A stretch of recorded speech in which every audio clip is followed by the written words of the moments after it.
Hello friends, welcome back to my YouTube channel. ಎಲ್ಲರೂ ಹೆಂಗಿದ್ದೀರಾ? ತುಂಬ ಚೆನ್ನಾಗಿದ್ದೀರಾ ಅಂತ ಭಾವಿಸ್ತಾ ನಾನು ವ್ಲಾಗ್ ಮಾಡೋದೇ ನಿಲ್ಲಿಸ್ಬಿಟ್ಟಿದ್ದೆ. ಬ್ಯುಸಿ ಏನಿರಲಿಲ್ಲ. ಆ ಸಾಟರ್ಡೇದಿಂದ ಫುಲ್ ಫ್ರೀ ಇದ್ದೀನಿ. ಬಟ್ ನನಗೆ ಅದು ಎಡಿಟ್ ಮಾಡೋದೇ ತುಂಬ ಕಷ್ಟ ಅನ್ನಿಸ್ತು.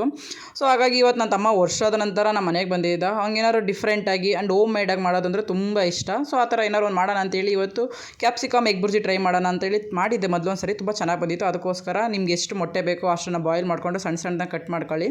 ಅದಕ್ಕೆ ಆನಿಯನ್ನು, ಕ್ಯಾಪ್ಸಿಕಮು, ಟೊಮೆಟೊ, ಈರುಳ್ಳಿ ಎಲ್ಲ ಸಣ್ಣ ಸಣ್ಣದಾಗಿ ಕಟ್ ಮಾಡಿಕೊಂಡು ಚಿಕನ್ ಮಸಾಲ, ಪೆಪ್ಪರ್ ಪೌಡರ್ ಎಲ್ಲ ರೆಡಿ ಮಾಡಿಕೊಂಡು ಒಂದು ಬಾಣಲಿ ತಗೊಂಡು ಅದಕ್ಕೆ ಒಂದು ಎಣ್ಣೆ ಜಾಸ್ತಿ ಹಾಕ್ಬಿಡಿ, ಸ್ವಲ್ಪನೇ ಹಾಕ್ಕೊಳ್ಳಿ. ಅದಕ್ಕೆ ಕ್ಯಾಪ್ಸಿಕಮ್ಮು, ಈರುಳ್ಳಿ, ಆನಿಯನ್ನು, ಟೊಮೆಟೊ ಎಲ್ಲ ಹಾಕಿ ನೀಟಾಗಿ ಫ್ರೈ ಮಾಡಿ ಒಂಚೂರು ಸಾಲ್ಟ್ ಹಾಕ್ಕೊಳ್ಳಿ. ಬಿಕಾಸ್ ಸಾಲ್ಟ್ ಹಾಕಿದ್ರೆ ಅದೊಂಚೂರು ನೀಟಾಗಿ ಹಿಡಿದ್ರೆ ಚೆನ್ನಾಗಿ ಬರ್ತಿರ್ತದೆ.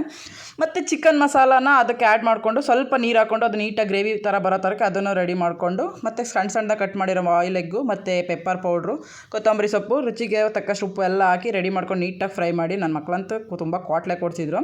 ಸೊ ತುಂಬ ಸ್ಮೆಲ್ ಚೆನ್ನಾಗಿದೆ ಅಮ್ಮ ಅಂತೇಳಿ. ಸೊ ರೆಡಿ ಆಯಿತು. ಅಂತೂ ಇಂತೂ ನನ್ನ ಮಕ್ಕಳು ಕೊಟ್ಟೆ ಟೇಸ್ಟ್ ನೋಡಿ ಅಂತ. ಅಮ್ಮ ತುಂಬ ಸೂಪರಾಗಿದೆ ಅಂತೇಳಿ ಫುಲ್ ಎಂಜಾಯ್ ಮಾಡ್ಕೊಂಡು ಟೇಸ್ಟ್ ನೋಡಿದ್ರು. ಸೊ ಏನು ರೈಸ್ ರೆಡಿ ಆಗಿತ್ತು. ರೈಸ್ಗೆ ಸಾಂಬಾರು ಬೇಕಿತ್ತು. ಸಾಂಬಾರು ಬಂದು ತರಕಾರಿ ಸಾಂಬಾರು ಇದಕ್ಕೆ ಅಷ್ಟು ಕಂಫರ್ಟಬಲ್ ಅನಿಸಲ್ಲ. ರಸಮು, ತಿಳಿಸಾರು ಈ ಥರ ಬೇಳೆಕಟ್ಟು ತುಂಬ ಚೆನ್ನಾಗಿತ್ತು. ಅದೇ ಥರಕ್ಕೆ ನಾನು ಬೇಳೆಕಟ್ಟನ್ನ ರೆಡಿ ಮಾಡ್ಕೊಂಡಿದ್ದೆ. ಬೇಳೆ ಟೊಮೆಟೊ ಕೂಗಿಸಿ ಮೊದಲೇ ಇಟ್ಕೊಂಡಿದ್ದೆ. ಅದಕ್ಕೆ ನೀಟಾಗಿ ಒಗ್ಗರಣೆ ಕೊಟ್ಕೊಂಡು ರೆಡಿ ಮಾಡಿಕೊಂಡೆ. ಸಾಂಬಾರು ಪುಡಿ ಎಲ್ಲ ಹಾಕಿ ರೆಡಿ ಆಯಿತು.